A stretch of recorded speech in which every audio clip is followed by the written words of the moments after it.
Yağmur ağaçları.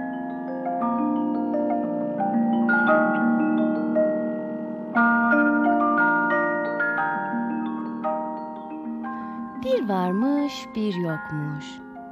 Bir zamanlar bozkırın ortasında güzel bir köy varmış. Köy çok güzelmiş güzel olmasına ama etrafında bir tek ağaç yokmuş. Bu yüzden de yağışları düzensiz oluyormuş. Hatta öyle ki bazı yazlar çok kurak geçer, ekinler daha tohumken kuruyup gidermiş.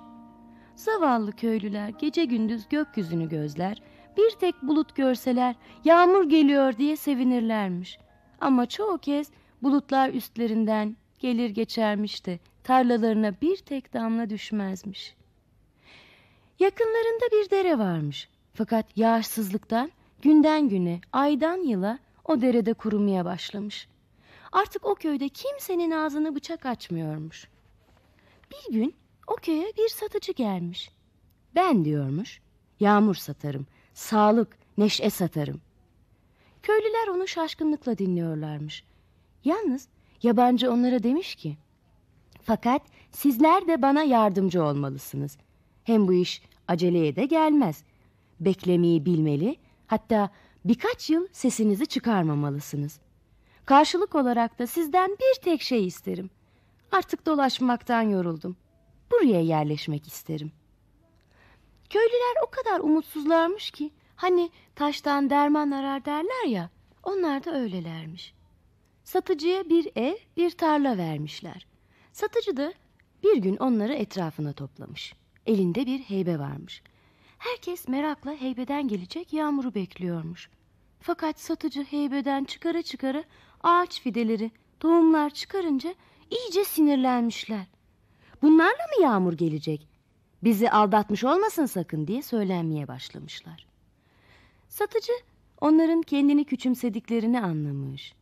Fakat hiç sesini çıkarmamış. Herkese kazmasını, küreğini getirip peşinden gelmesini söylemiş. Köylüler yaşlı adamın ardından yola çıkmışlar.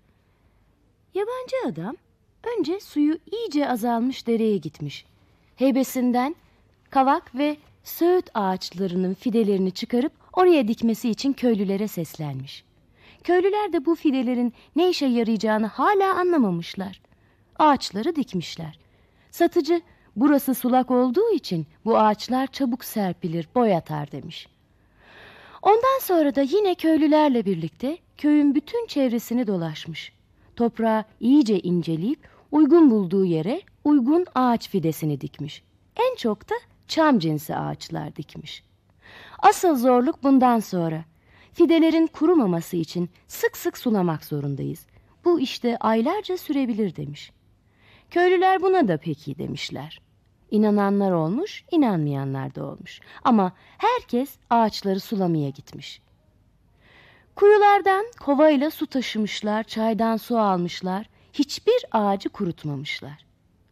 Ağaçlar zaman geçtikçe günden güne büyümeye, boy atmaya başlamışlar. Fakat köylüler hala yağmur yağmadığı için satıcıya çok kızıyorlarmış. Başlamışlar ona söylenmeye, aralarını almaz olmuşlar. Onunla hiç konuşmamışlar. Fakat bir gün Çataldağ'ın orada büyüyen ağaçların üstlerine kara kara yağmur bulutları toplanınca sevinçten ne yapacaklarını bilememişler. Hele yağmur da yağınca çoluk çocuk sokaklara dökülmüş. Artık yağmuru ağaçların getirdiğine inanıyorlarmış. Hemen daha önce yüz çevirdikleri satıcıya koşmuşlar. Ona "Yağmur baba" diyerek teşekkür etmişler. İşte o gün bugündür eski satıcılarına Yağmur Baba derlermiş. O köyün adı da Yağmur Baba köyü olarak değişmiş. Evet, bu masalımız da bu kadardı. Beğendiniz mi?